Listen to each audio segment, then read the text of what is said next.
할렐루야. 오늘도 주일 예배로 나오신 모든 성도님들을 주님의 사랑으로 축복하고 환영합니다. 잘 오셨습니다. 오늘 이사야 1장 말씀을 통해서 오라 우리가 서로 변론하자 라는 제목으로 하나님 말씀의 은혜를 나누기 원합니다. 사랑하는 여러분, 우리 이제 시가서의 말씀을 다 읽고 지난주부터 이사야서의 말씀을 읽어가고 있습니다. 할렐루야. 여러분 포기하지 마시고 꾸준하게 최선을 다해서 읽으시기 바랍니다. 이사야서는 흔히 구약의 복음서라고 불리는 성경입니다.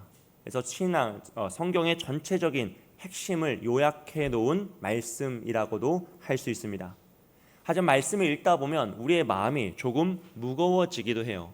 왜냐하면 이사야서는 처음부터 심판을 선포하고 있기 때문입니다. 이사야는 하늘이여 들으라, 땅이여 귀를 기울이라 라고 외치면서 이스라엘의 그 범죄의 내역들을 낱낱이 드러내고 있습니다.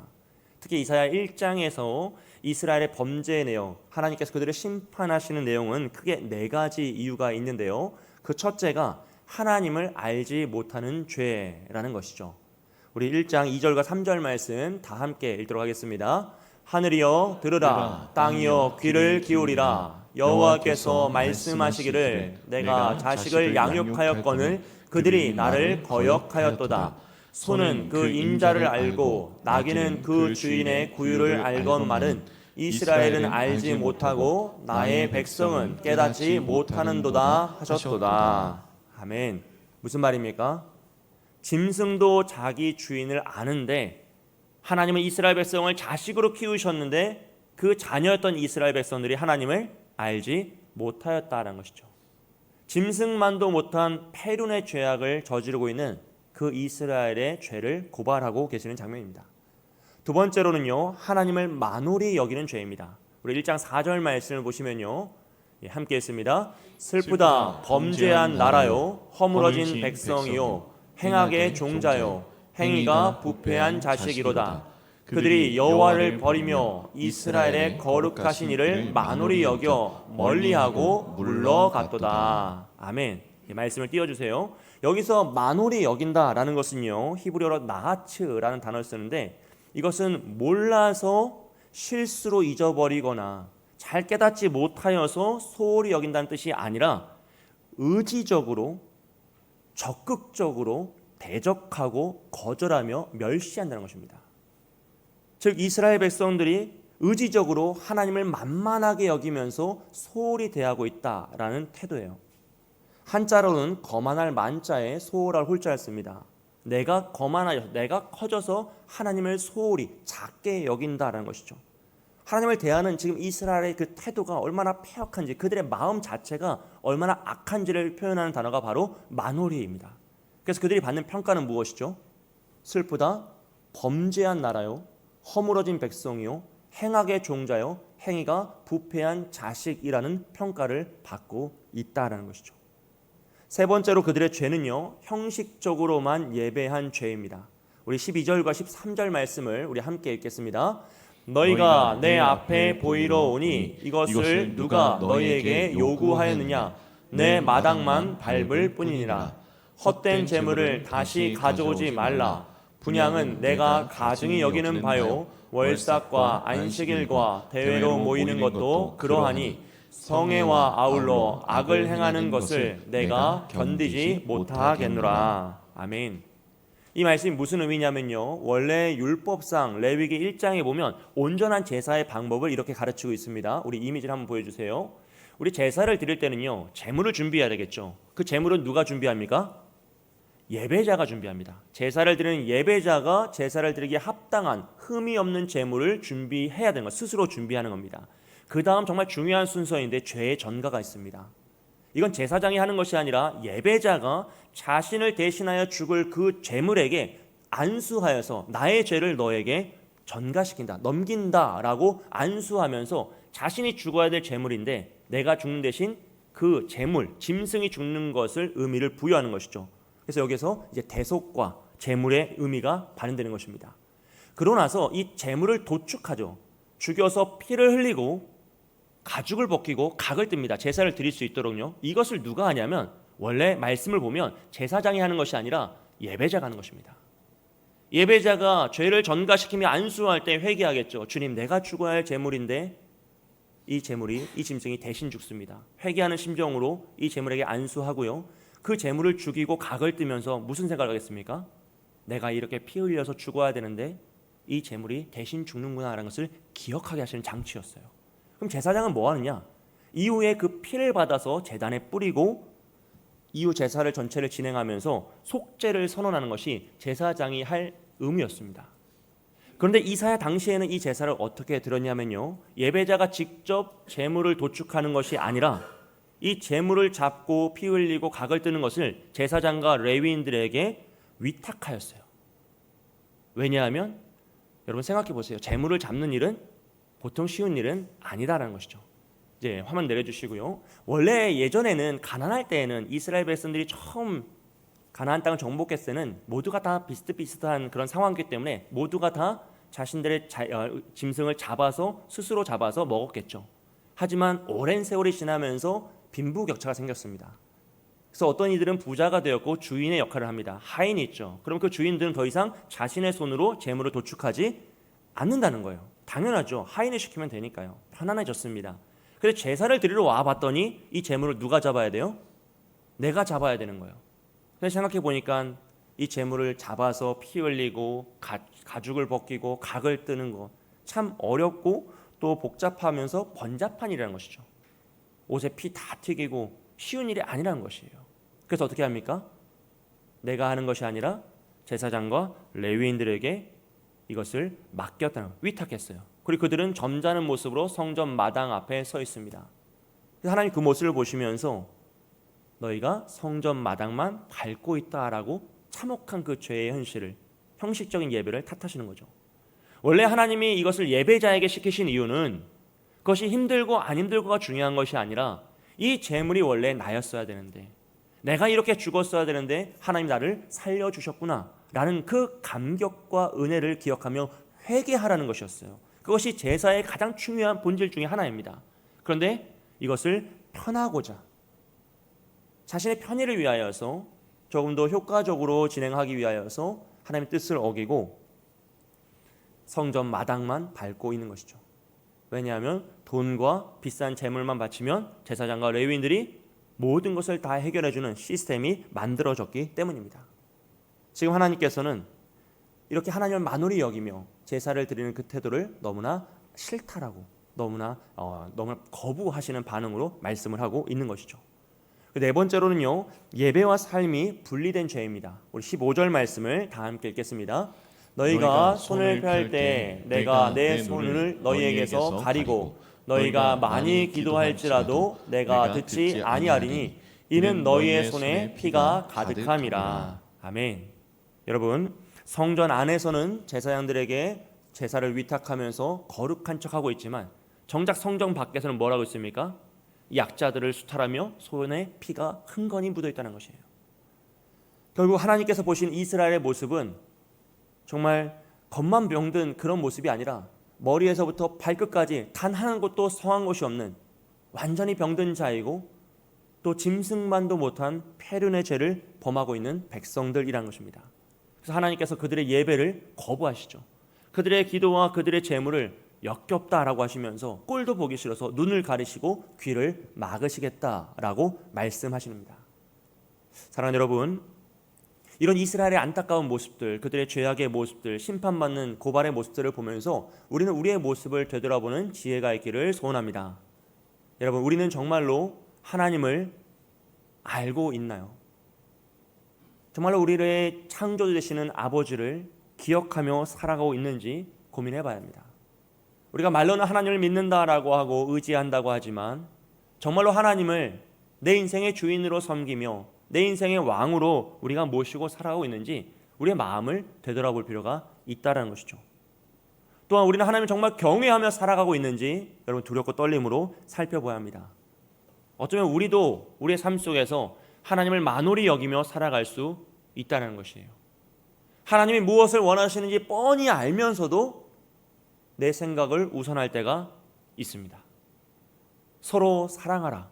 이것이 가장 큰 계명이란 걸 알면서도 우리 나의 마음 때문에 나의 기분 때문에, 나의 자존심 때문에 그 말씀에 순종하지 않을 때가 있다는 것이죠. 여러분, 차라리 모르면 실수라고 변명이라도 할 수 있지만 우리가 뻔히 아는 것을 지키지 않는 것은 결국 하나님을 만홀히 여기는 태도가 될 수 있다는 것이에요. 그리고 사실 오늘날 예배의 구조는요, 어떤 의미에서 너무나 성전 마당만 밟고 돌아가기에 좋은 구조입니다. 너무나 명확한 한계를 가지고 있어요. 여러분, 사랑하는 여러분, 절대로 성전 마당만 밟고 돌아가지 않으시기를 축복합니다. 우리가 매일 말씀을 읽고 매주 예배를 드리고 매일매일 새벽을 깨우고 예배의 모든 시간들을 참여할 때마다 우리가 꼭 기억해야 할 것은 나는 죽을 수밖에 없는 죄인인데 주께서 나를 대신하여 십자가 달려 죽으셨구나. 그 은혜 앞에서 회개하고 감격하며 감사의 예배를 드려야 하는 것이에요. 그래서 제가 되도록이면 거의 모든 설교에서 예수님의 십자가를 언급해 드리는 이유 역시 그 이유입니다.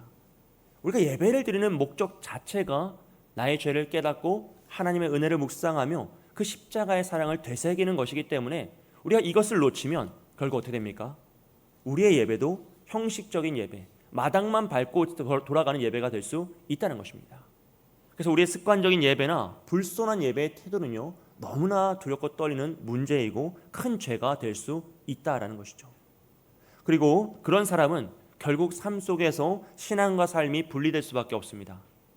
하나님을 왕으로 인정하지 않기 때문에 자신의 뜻대로 살아갈 수밖에 없어요. 그래서 어떻게 하죠? 하나님을 만홀히 여기면서 예배를 드리러 와도 마당만 밟고 다시 돌아가서 스스로 왕된 삶을 살아갈 수밖에 없다는 것이죠.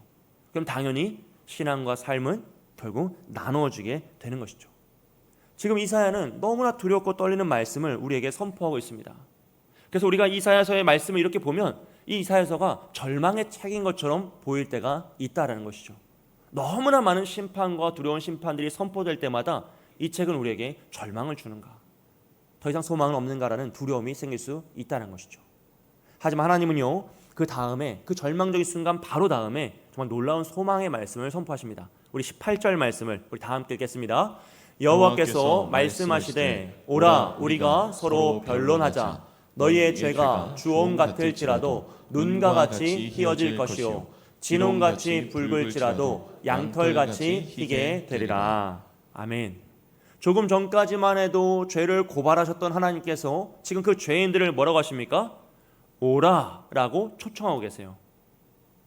심판을 선언하시던 하나님께서 죄인을 쫓아내시는 것이 아니라 그들을 당신의 품으로 부르십니다. 그리고 이어지는 19절과 20절 말씀에서는요, 두 가지 길을 선언하시는데요, 함께 읽습니다.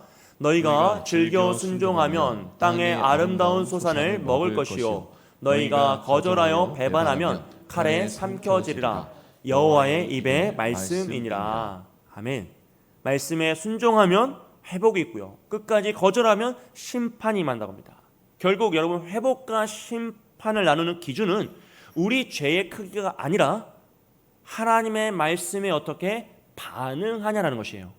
잘 기억하십시오. 그래서 우리 죄가 아무리 크고 아무리 많고 아무리 진홍같이 붉을지라도 말씀에 순종하기만 하면, 하나님께 그 초청에 응답하기만 하면 하나님이 어떻게 하신다고요? 하얗게, 눈처럼 하얗게 씻어 주신다는 겁니다. 여러분, 이것이 이사야 전체의 핵심이고요, 또 성경 전체가 우리에게 이야기하는 복음의 핵심입니다. 그래서 이사야서는 심판의 책, 절망의 책이 아니라 우리의 죄인들을 향한 회복의 책, 소망의 책이 되는 줄 믿습니다. 여러분, 오늘은 이 이사야서의 말씀을 통해서 죄인을 심판하시지만 끝까지 죄인을 포기하지 않으시는 그 하나님의 사랑이 우리를 어떻게 끝까지 붙잡고 회복시켜 주시는지를 살펴보며 함께 은혜를 나누기 원합니다. 첫째로요, 하나님은 죄를 드러내심으로 우리를 회복시키신다라는 것이에요. 여러분, 이사야 1장은 너무나 무거운 분위기로 시작을 하죠. 하지만 그 모든 죄의 목록과 죄의 고발의 내용은 그들을 절망시키고 멸망시키기 위한 것이 아니라 그들을 회개하게 하고 회복시키기 위함이다라는 것을 우리는 꼭 기억해야 합니다. 왜냐하면 자신의 죄를 깨닫지 못한 자는 온전한 회복과 회개로 나아갈 수가 없기 때문이에요.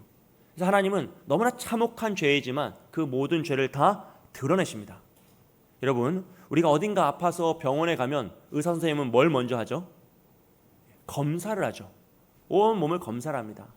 그러고 나서 좀 안 좋은 결과가 나왔는데 의사 선생님이 우리가 걱정되어서 괜찮다고 집에 가서 푹 쉬시라고 그렇게 하면 됩니까? 안 됩니까? 안 된다는 것이에요. 환자를 걱정하기 때문에 사실을 감추는 것은 온전한 치료가 아니라는 것이죠. 그 죄를, 그 병을 인정함으로써 그 병의 치료가 아무리 힘들고 어렵더라도 그 병을 인정할 때 의사는 그 환자를 살리는 방향으로 나아갈 수 있다는 것이에요. 하나님도 마찬가지입니다. 하나님은 우리의 죄를 숨기심으로써 다 괜찮아, 그 정도는 내가 해결해 줄 수 있어, 이런 식으로 해결하지 않으시고 우리의 죄를 다 드러내심으로써 우리가 얼마나 큰 죄인지를 깨닫게 하세요. 왜냐하면 그것을 깨달을 때에만 주님의 용서와 십자가의 사랑을 더 온전하게 풍성하게 누릴 수 있기 때문이라는 것이죠. 그래서 하나님은 너무나 슬프고 어려운 일이지만 우리의 죄를 다 드러내실 때가 있다는 것입니다. 그래서 히브리서 말씀은요 이렇게 선언합니다. 우리 히브리서 4장 12절 말씀 함께 읽습니다. 하나님의 말씀은 살아있고 활력이 있어 좌우의 날선 어떤 검보다도 예리하여 혼과 영과 및 관절과 골수를 찔러 쪼개기까지 하며 또 마음의 생각과 뜻을 판단하나니. 아멘. 무슨 말씀입니까, 여러분? 우리가 하나님의 말씀을 읽으면 그 말씀이 우리를 찌른다는 것이에요. 그 말씀이 우리를 쪼갠다는 것입니다. 하지만 이 말씀의 칼은 우리를 죽이는 칼이 아니라 우리를 살리는 칼이에요. 마치 외과 의사가 아주 날카로운 수술용 칼을 통하여서 환자를 수술하여 살리는 것처럼 하나님은 어떤 검보다도 예리하여 혼과 영과 및 관절과 골수까지 찔러 쪼개는 하나님의 말씀으로 우리를 찌르셔서 치료해 가신다는 겁니다. 물론 우리는 숨겨진 죄가 드러나는 것을 좋아하지 않아요. 부끄럽고 수치스럽고 인정하고 싶지 않을 때가 많기 때문입니다. 하지만 여러분, 이건 하나님도 마찬가지라는 거예요. 한번 입장을 바꿔 생각해 보세요. 지금 이사야 1장에서 선포되고 있는 이스라엘의 죄악들의 모습은 너무나 참혹한, 너무나 수치스러운 죄들이죠. 그런데 그것을 지금 하나님이 드러내시는 거예요. 그런데 이걸 드러내시면 누구의 수치가 더 커집니까? 하나님의 수치가 더 커지잖아요. 그 이스라엘, 그 패역한 자들 누가 키웠습니까? 하나님이 키우셨어요. 누가 돌보셨습니까? 하나님이 돌보셨어요. 누가 인도하셨습니까? 하나님이 인도하셨어요. 그런데도 이 모양이라니, 그것을 만천하에 다 드러내시는 거예요. 지금 하나님은 스스로 자신의 수치를 이걸 감춰버리고 그냥 심판하시면 아무도 모를 일인데, 하나님 그것을 다 드러내시면서 자신의 수치까지도 다 드러내시면서 이스라엘의 죄악을 다 만천하에 드러내고 계신다는 거예요. 한번 생각해 보십시오. 만약 우리의 자녀들이 집 밖에서 부모를 욕하고 다닌다고 생각해 보세요. 그럼 폐륜의 죄를 지으며 정말 폐악질을 하고 다닌다고 생각해 보세요. 얼마나 수치스러운 일입니까? 그런데 그것을 부모된 우리가 모든 사람 앞에서 여러분, 나의 자녀가 이러고 다니고 있습니다라고 하면서 그 죄를 다 드러내버리고 그 자녀에게 너 그래서는 안 된다라고 그들을 책망한다면 그 부모의 마음은 얼마나 슬프겠어요. 차라리 모르고 덮어버리지. 차라리 그냥 자녀만 몰래 데려가서 혼내지. 그것을 만천하의 죄를 드러내면서 나의 수치를 다 드러내는, 더 수치스럽고 더 창피하고 더 억울한 그 부모의 심정을 다 드러내는 그 마음이 얼마나 쓰라리겠냐는 거예요. 근데 지금 하나님은 그 일을 하고 계십니다. 왜냐하면 이스라엘을 사랑하시기 때문이에요. 우리를 죽기까지 사랑하시기 때문이에요. 그래서 우리가 당신이 수치를 당하시면서까지도 이스라엘의 죄를 다 드러내시면서 그들을 치료하기를 원하신다는 겁니다. 사랑하는 여러분, 감추어진 죄는요 우리를 더 병들게 하죠. 하지만 하나님 앞에서 드러난 죄는 우리를 회복시키는 줄 믿습니다. 다윗이 자신의 죄를 감추었을 때 뭐라고 합니까? 나의 뼈가 쇠잔하여서 녹아내리는 것 같다고 했어요. 하지만 그가 하나님 앞에 모든 죄를 눈물로 회개할 때 하나님은 그에게 회복하게 하시고 그를 다시 일으켜 세워주는 거죠. 성경은 항상 이 원리를 선언하고 있습니다. 죄를 인정하고 회개하는 자에게는 하나님의 회복과 치유의 역사가 임하고요, 죄를 회개하지 않고 끝까지 도망치고 피하는 자에게는 하나님의 심판이 임한다는 겁니다. 여러분, 혹여나 이 말씀을 읽어가실 때 우리의 마음에 찔림이 있으시다면요, 여러분 두려워하지 마시고 하나님 앞에 회개하십시오. 하나님 앞에 나아가십시오. 하나님은 우리의 있는 모습 그대로 용서하시고 돌보시는 하나님인 줄 믿습니다. 말씀은 우리를 찌르는 것이지만 하나님은 그 찌름을 통해서 우리를 죽이시는 게 아니라, 멸망시키시는 게 아니라 다시 치유하시고 회복시켜 주신 줄 믿습니다. 부모는 자녀가 상처를 얻으면요, 그 상처를 그냥 두지 않아요. 아무리 아프고 아이가 울더라도 다 소독약 바르고 약 바르고 치유해줍니다. 마찬가지로 하나님께서 우리의 영혼을 그렇게 치료해 가시는 줄 믿습니다. 둘째로요, 하나님은 우리를 초청하심으로써 회복시켜 주신다라는 것이에요. 하나님은 우리의 모든 회복을 위하여서 죄를 다 드러내셨어요. 그러고 나서 그 죄를 깨달은 우리를 하나님께로 오라라고 회복시켜 주시고 초청하고 계시죠. 우리 18절 말씀을 다시 한번 읽어보겠습니다. 여호와께서 말씀하시되 오라 우리가 서로 변론하자. 너희의 죄가 주홍 같을지라도 눈과 같이 희어질 것이요 진홍같이 붉을지라도 양털같이 희게 되리라. 아멘. 여기서 변론하자, 오라 우리가 서로 변론하자라는 것은요, 한번 따져보자, 한번 논쟁을 해보자라는 것이 아니라 재판장에서 결론을 내자는 겁니다. 이제 이 모든 최후 통첩을 내자.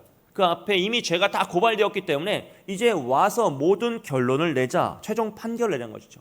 근데 생각해 보시면 이미 이스라엘은 죄인으로 서 있고요, 하나님 재판장에 서 계세요. 그리고 이스라엘이 다 죄를 지었던 그 죄악들이 이사야가 마치 검사처럼 모든 걸 다 고발했습니다. 남은 순서는 뭐죠? 재판장이 최후 통첩을 하면 되는 거예요. 죄인에게 죄값을 지불하면 죄인이 이스라엘, 우리는 피할 길이 없습니다. 그런데 하나님은 그 최종 판결을 내리시기 전에 회복을, 화해를 말씀하고 계시는 거예요. 왜냐하면 하나님이 죄인을 하나님에게 오라고 부르신 이유는 그들을 심판하시기 위함이 아니라 그들을 회복시키고 그들에게 은혜를 허락하시기 위함이기 때문인 것이죠. 그럼 이것이 하나님의 은혜라는 것이에요.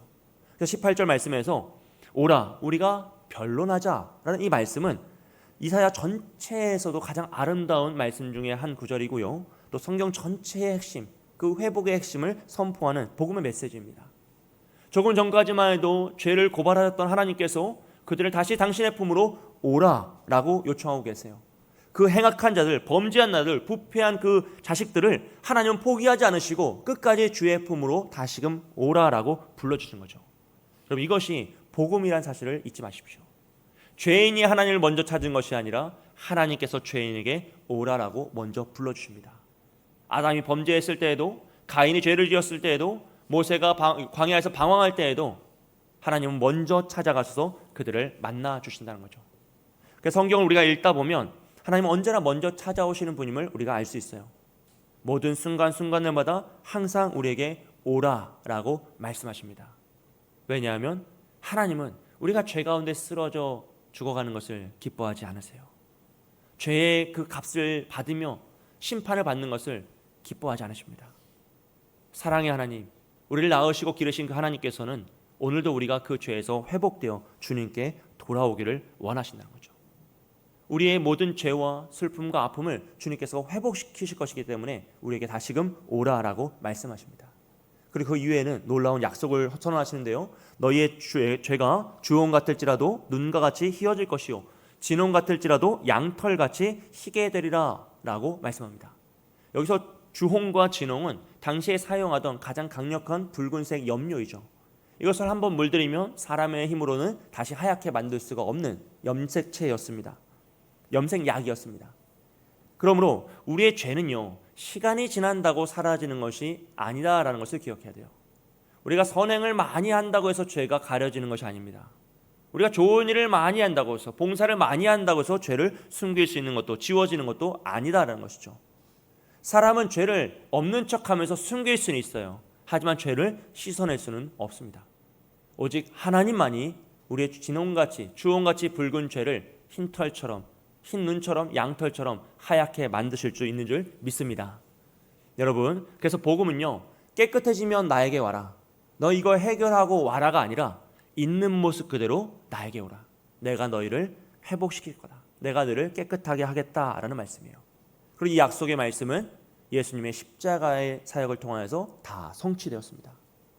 예수님은 우리를 모든 죄를 다 해결하시기 위해서, 우리의 그 붉은 죄, 진홍같이 붉은 죄를 해결하시기 위해서 붉은 피를 흘리셨습니다.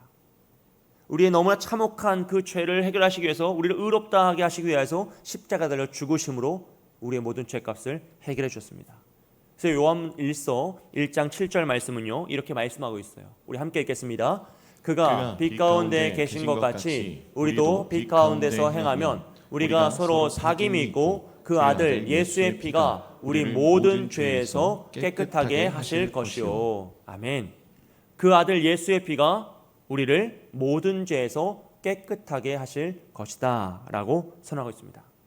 사랑하는 여러분, 혹여나 우리 마음에 나는 하나님께 나아가기엔 너무 늦지 않았는가, 내가 하나님께 구원받고 용서받기에 너무 큰 죄를 짓지 않았는가, 이런 나를 받아주실까라는 불안함이 있으시다면요, 아들까지도 내어주신 그 하나님의 사랑을 기억하심으로 담대하게 나아오십시오. 하나님 오라, 오늘도 우리에게 오라라고 부르고 계십니다.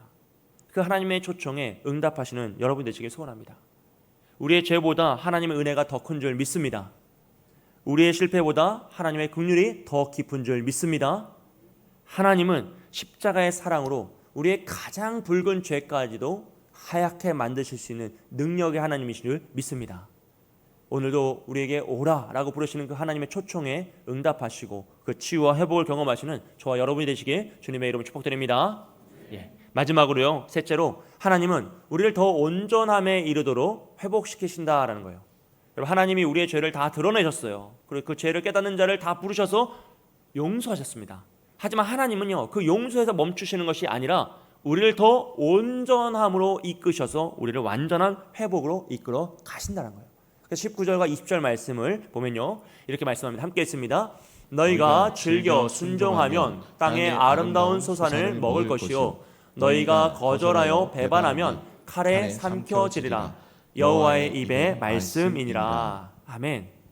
이 말씀은 물론 행위로 구원을 얻으라는 말씀은 아닙니다, 여러분. 마치 우리 꼭 순종을 해야 될 것처럼 강조하시지만 이 말씀이 행위로 구원을 얻으라는 것이 아니에요. 왜냐하면 18절에서 이미 회복이 약속되었기 때문이에요.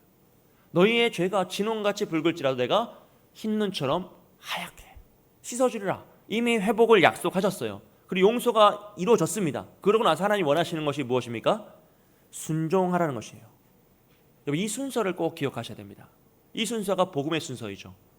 하나님은 우리가 일을 잘하였기 때문에, 순종했기 때문에 복을 주시는 것이 아니라 우리가 이미 복을 받았기 때문에, 용서를 받았기 때문에 순종으로 나아가기를 원하신다는 거예요. 우리가 순종해야 자녀가 되는 것이 아니라 우리가 이미 자녀가 되었기 때문에 하나님이 원하시는 삶을 살고 싶고 하나님을 따라가려고 노력한다라는 것입니다. 여러분, 이것이 율법과 복음의 가장 큰 차이죠. 율법은 순종하면 너를 받아주겠다라고 말하지만 복음은 뭐라고 합니까? 나에게 오라. 그리고 나를 따르라는 거죠.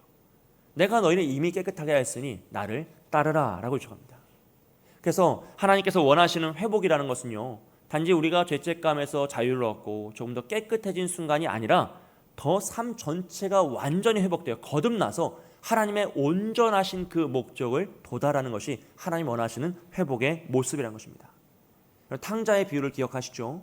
탕자의 비유에서 누가 먼저 용서합니까? 아버지가 먼저 용서합니다. 아버지가 먼저 달려가서 그 아들을 맞이하고 안아주고 입 맞추고 그의 옷을 갈아입히고 잔치를 벌이죠. 그리고 모든 사람 앞에서 뭐라고 합니까? 내가 잃었던 아들을 다시 찾았다. 이 아들이 나의 아들이라는 아들의 신분을 회복시키세요. 그러고 나서 그 아들은 아버지의 집에서 아들답게 살아갔을 거예요. 이 순서를 기억하셔야 되는 거예요. 그 아들이 아버지 집에 와서 노예처럼 성실하게 살아서 이제는 회개했구나는 걸 깨닫고 그를 아들로 세워준 것이 아니라 그가 오자마자 아들로 회복되어서 그는 아들답게 살아갔다는 것입니다. 여러분, 이것이 하나님이 우리에게 말씀하시는 모습이에요.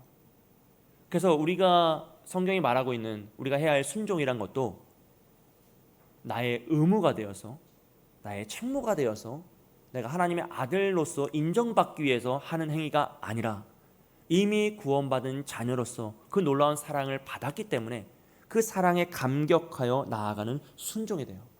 그래서 감사의 표현이고 사랑의 열매가 우리 삶의 순종으로 나타난다는 것입니다. 물론 그렇다고 해서 여러분, 우리의 순종은 완전할 수 없습니다. 우리가 아무리 사랑을 기억하고 하나님의 은혜에 감격하여서 순종을 하며 나아갈지라도 여전히 우리는 넘어지고요, 삶 속에서 같은 죄를 반복할 것이에요.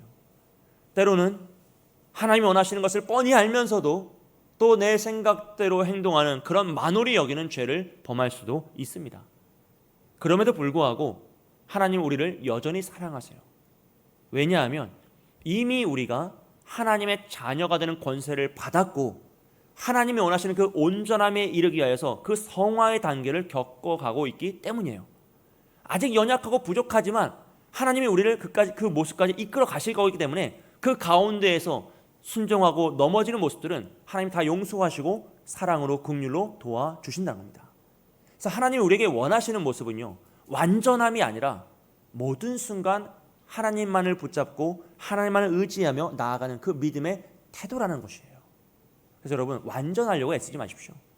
완전함을 자랑하지 마십시오. 그것은 무지한 행동이고 어리석은 행동입니다. 오히려 있는 모습 그대로, 오늘 이 모습 그대로 하나님께 나아가고, 또 하나님께서 우리를 버려두지 않으시고 성령 하나님께서 말씀을 가르치시고 깨닫게 하시고 때로는 책망도 하시고 심판도 하셔서 하나님이 원하시는 예수님을 닮은 형상을 우리에 빚어가실 때 그 손을 끝까지 놓지 않고 주님, 내가 주님만을 의지하고 이 길을 가겠습니다라고 끝까지 주님을 따라가는 것, 그것이 바로 이사야가 말하고 있는 궁극적인 회복의 모습이라는 것입니다. 그러므로 여러분, 죄를 드러나게 하시는 하나님의 말씀도 은혜인 줄 믿습니다. 그 죄를 용서하심도 은혜인 줄 믿습니다. 그리고 우리의 손을 꼭 붙잡고 예수 그리스도를 닮은 형상으로 빚어가시는 그 모든 우리의 일생의 삶도 오직 은혜인 줄 믿습니다. 여러분, 이번 주 이사야서의 말씀 읽을 때 이 은혜를 풍성히 누리시기를 주님의 이름으로 축복드립니다. 이제 함께 기도하겠습니다. 우리 말씀 붙잡고 기도할 때, 하나님, 혹여나 우리가 하나님을 만홀히 여기진 않았습니까? 우리가 성전 마당만 밟고 거룩한 척하며 돌아가진 않았습니까? 주여, 우리의 매일에 매주 말씀으로 우리의 죄를 깨닫게 하시고 참된 회복을 경험하게 하여 주옵소서. 우리를 향하여 오라고 부르시는 그 은혜의 초청을 우리가 믿음으로 붙잡게 하여 주시고 예수님의 십자가를 깨달으며 담대히 주님께 나아가게 하여 주옵소서. 죄를 용서받는 데서 머물지 않고 말씀과 성령으로 날마다 변화되어 예수님을 닮아가는 온전한 삶을 누리게 해달라고 우리 자신의 마음을 다시금 되새기면서, 주님, 정말로 내가 주님을 알고 있습니까? 주님을 주인으로 삼고 있습니까? 주님을 경외하고 있습니까? 혹여나 내가 만홀히 여기지 않았습니까? 주님, 회개합니다. 나를 용서해 주시고 끝까지 나를 돌보신 하나님 손만을 꼭 붙잡고 나아가는 우리가 되게 해달라고 우리 자신을 위해서 간절히 기도하시고, 또 이번 주 목요일부터 토요일까지 지내드는 청년부 여름 수련회 가운데 주여 은혜를 주셔서 우리의 다음 세대 우리 청년들이 하나님을 만홀히 여기는 자가 아니라 하나님을 경외하는 자로 서게 해달라고 간절한 마음으로 함께 기도하겠습니다.